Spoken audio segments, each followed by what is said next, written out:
नमो नमः सद्गुरुभ्यः सद्गुरुभ्यो नमो नमः। नमो नमः सद्गुरुभ्यः सद्गुरुभ्यो नमो नमः।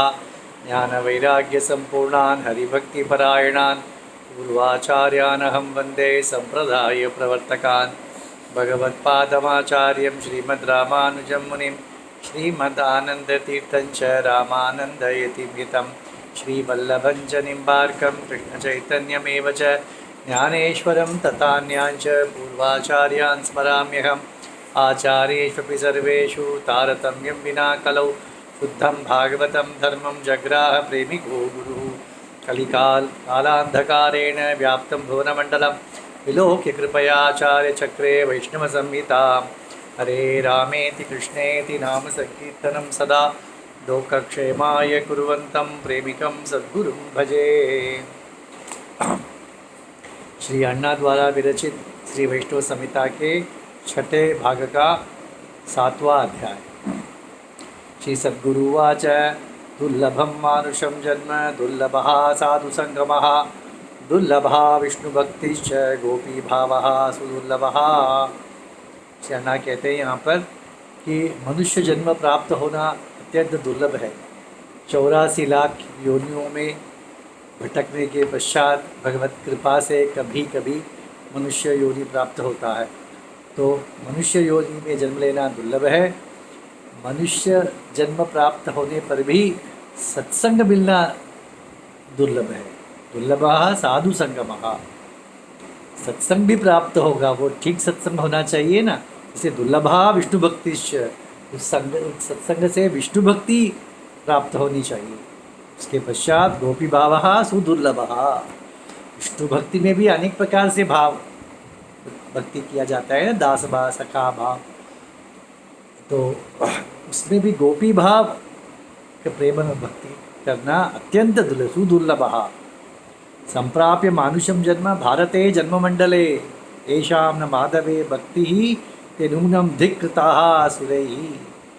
यहाँ पर श्री अण्णा कहते हैं मनुष्य जन्म वह भी भारत देश में प्राप्त होने पर भी यदि कोई भगवत भक्ति नहीं करता है उसका धिक्कार करते हैं देवताएं, ऐसे ही कहा गया है। पाशहस्ते महाघोरे काले तिष्ठति पृष्ठतः अभिविकेन सम्मूढ़ा वर्तन्ते भववर्तमनि।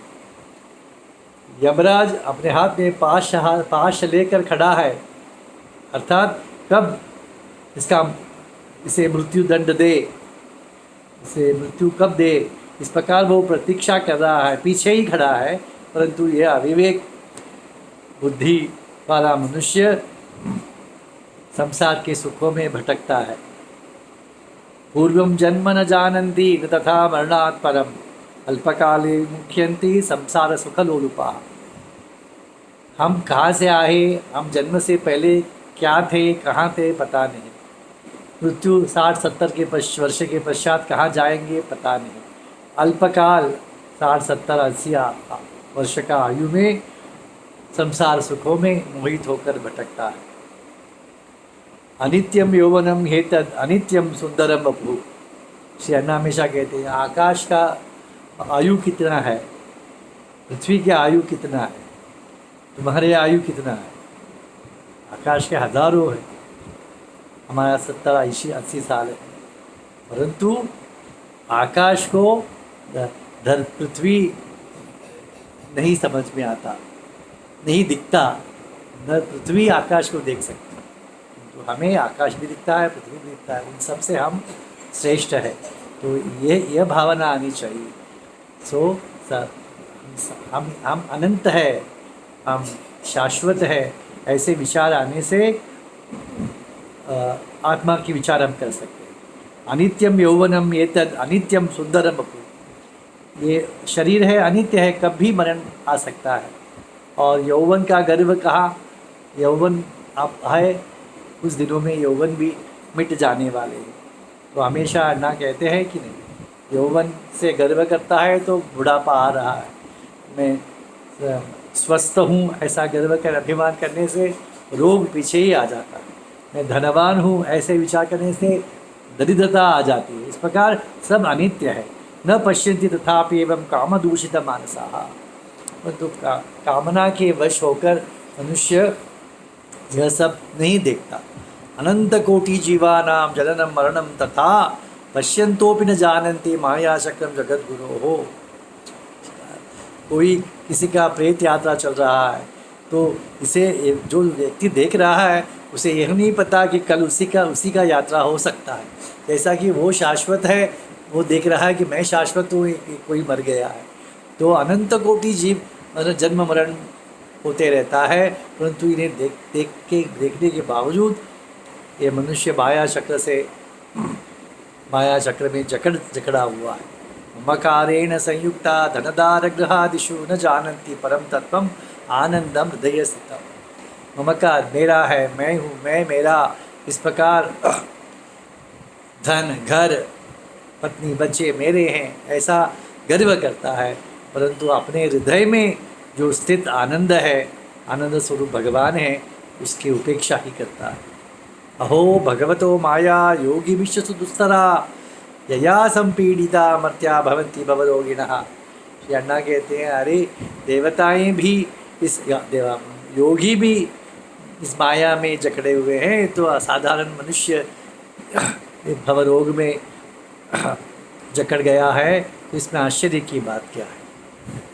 इंद्रियाणाम सुखायैव व्यतन्ते सततम नराः नित्यम आत्मसुखम शुद्धम न स्मरन्ति कदाचन।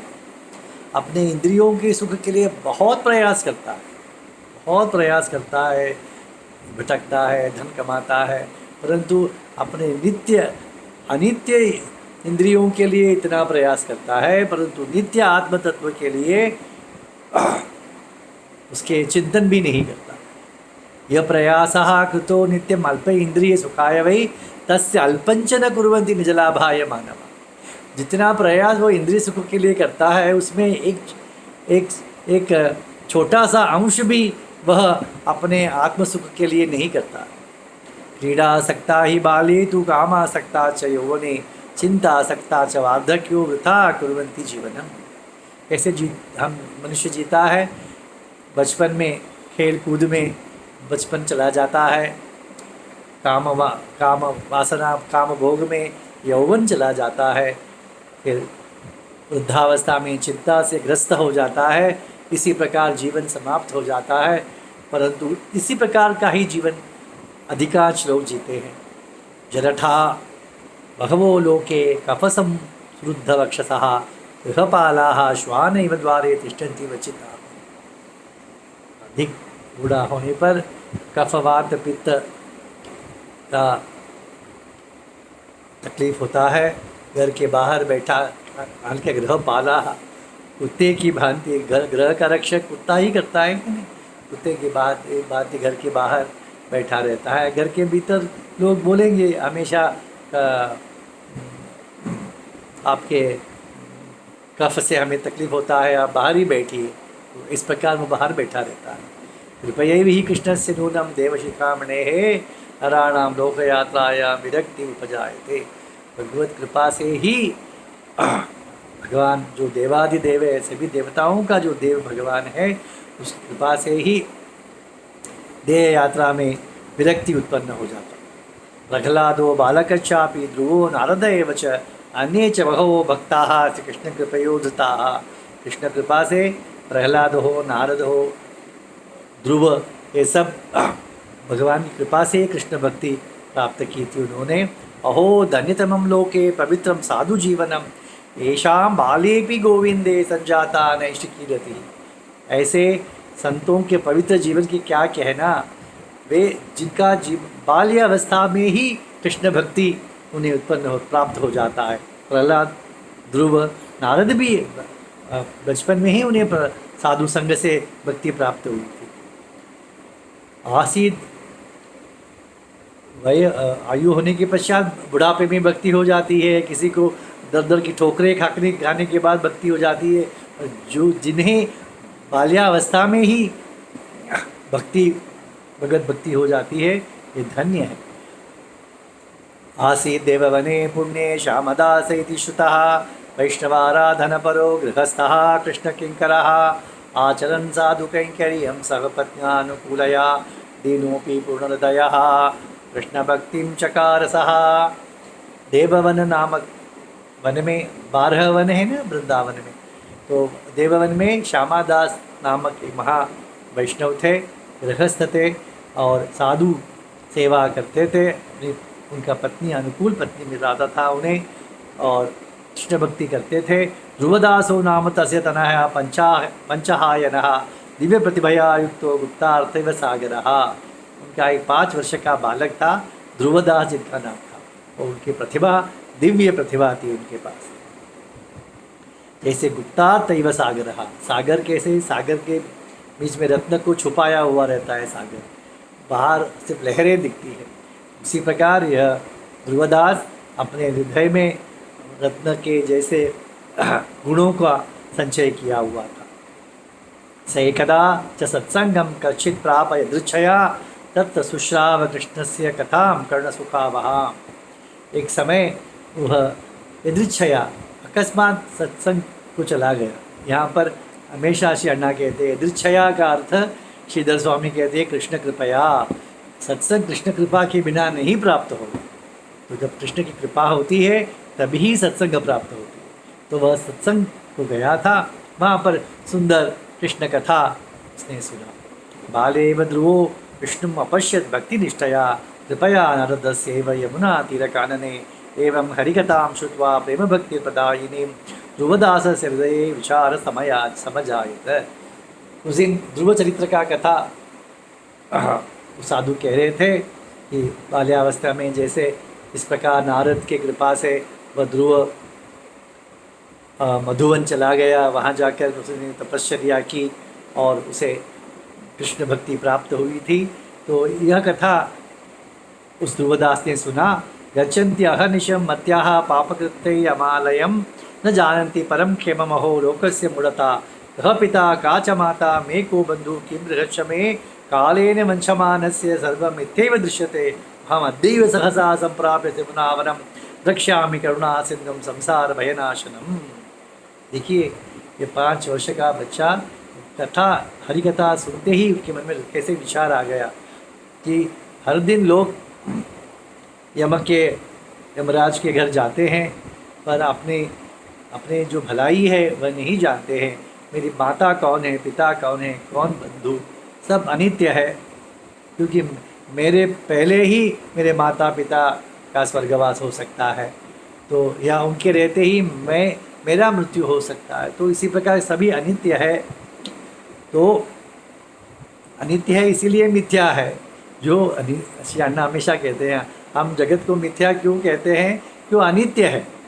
जो अनित्य है उसे सच मानने की क्या आवश्यकता है। इस प्रकार दीर्घकाल में तो नहीं है वो, इसीलिए वो मिथ्या ही है। हम अद्यैव समय आज ही मैं यमुना वन जाऊँगा, जैसे ध्रुव चला गया था यमुना वन, तो मैं भी आज ही चला जाऊँगा, वहाँ भगवान का अवश्य दर्शन पाऊँगा। इस प्रकार बहुधा चिंतयन् एवं बालकः पंचायाहिनः पितरो वंचयन् सद्यः प्रतस्ते यमुना वन। वो घर भी नहीं लौटा, वो सत्संग सुन रहा था, उसी समय वो सब त्याग कर यमुना वन को चला गया। मार्गेषु प्रदूषण बालः कृष्ण कृष्णेति कीर्तयन् येन केनापि मार्गेण वृंदावन उपागता। मार्गेषु कृष्ण कृष्ण कहकर रुदन करता हुआ इसी प्रकार वृंदावन पहुँच गया। प्रविश्य समारण्यम जनसंचार वर्जितम क्षुत्कलांत जठरो बालो नितराम प्ररोदः। निर्जन जन संचार नहीं है ऐसे वन में पहुँच गया। भूख प्यास से पीड़ित था और रुदन कर रहा था। तमालमूले तत्रैव पतितो मूर्छितः शिशुः दिनत्रयम् अनाहार तपश्चक्रे ध्रुवो यथा। वहाँ पर एक तमाल ऋषि था, उसके तले नीचे मूर्छित होकर गिर पड़ा। 3 दिन न खाना न पीना, इस प्रकार 3 दिन का तप ही मानो उसका 3 दिन का तप हो रहा था। वनक्षोभेक्षणायैवं संचरन्ति सखी जनैः जगतां जननी राधा तम ददर्श दृच्छया। सखी जनों के साथ वृंदावन की शोभा देखने आई थी राधा रानी, तो उन्होंने उस बच्चे को देखा।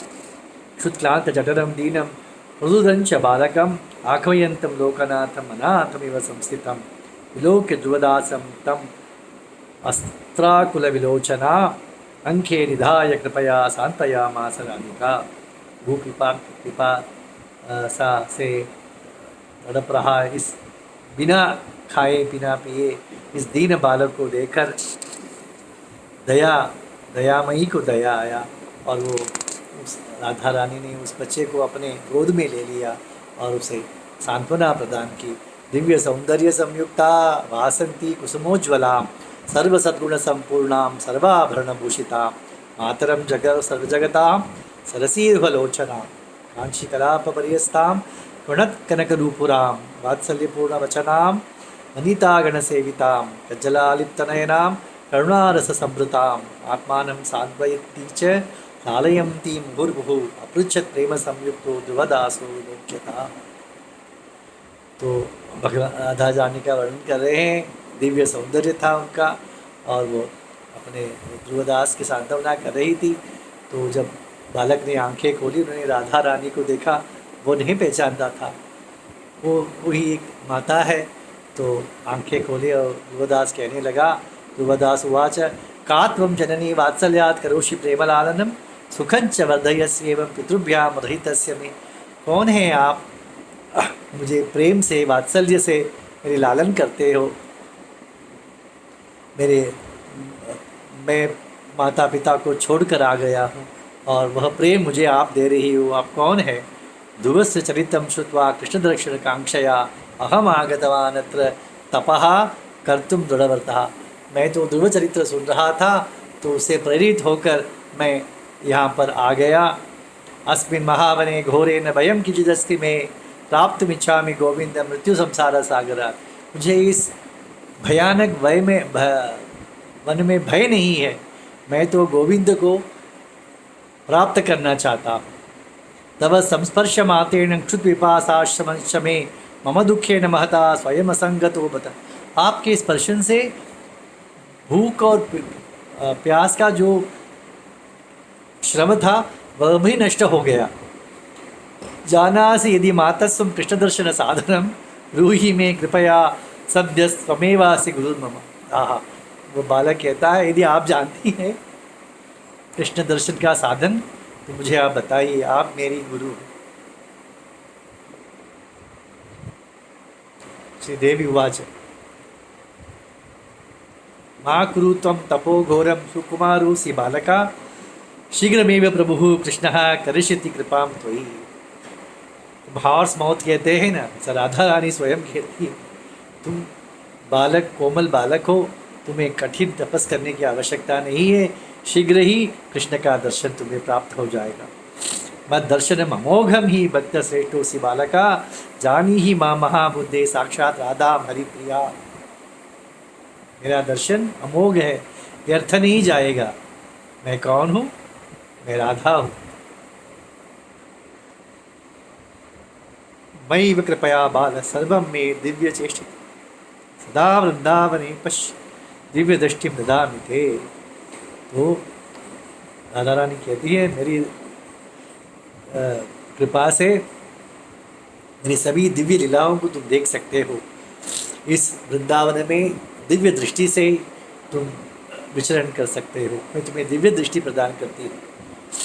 स्वयं आयाति सा देवी जिह्वायां तव भारती। सरस्वती देवी स्वयं तुम्हारे जिह्वा पर प्रतिष्ठित हो जाएगी। आनंदय महाभाग मामेवं कीर्तयन् सदा। और तुम आनंद से मेरी कीर्तन करते रहो। आचार्य शरणं गच्छ गोपीनाथ महाप्रभु हरिवंश से तनयम कृष्ण सेवा परायण। आचार्य देखिए राधा जी का दर्शन हो गया, फिर भी राधा रानी कहते हैं तुम्हें गुरु का शरण लेना चाहिए। यहाँ पर राधा रानी गुरु को भी दिखाती है। यहाँ हरिता हरिवंश के सुपुत्र है गोपीनाथ, उनका शरण स्वीकार कर लो। जो कृष्ण सेवा में रत है। अत्रैव नित्यवासंच कुरुषु यमुनावने दास्यामि दर्शनं चाहम कृष्णेन सहते पुनः। तो यहाँ पर श्री वृंदावन में रहना, शीघ्र ही मैं कृष्ण के साथ तुम्हें दर्शन दूंगी। सद्गुरुवाच इत्युक्त्वा जगता माता श्री राधा करुणानिधिः भूमौ विसृज्य तं बालं तत्रैवान्तर्दधे तदा। यह बालक कहाँ जाके ढूंढेगा? गोपीनाथ के आश्रम कहाँ है, मंदिर? राधा रानी स्वयं उसे गोपीनाथ जी के मंदिर के दरवाजे पर छोड़कर अंतर्धान हो गई। ध्रुवदासोपि सहसा परमाचार्य संयुता गोपीनाथम उपागत्य रुरोध अभितांजलि। और ध्रुवदास भी गोपीनाथ के पास समीप जाकर हाथ जोड़कर रुदन कर रहे थे। श्री देव्या करुणालेशात् सर्वं जानन गुरुत्तमः आदाय बालकं प्रेमणा सांत्वयामास सादरम्। बालक ने कुछ कहा नहीं, राधा जी की कृपा से गुरु सब जान गए और उस बालक को भीतर बुलाकर उसके सांत्वना प्रदान की।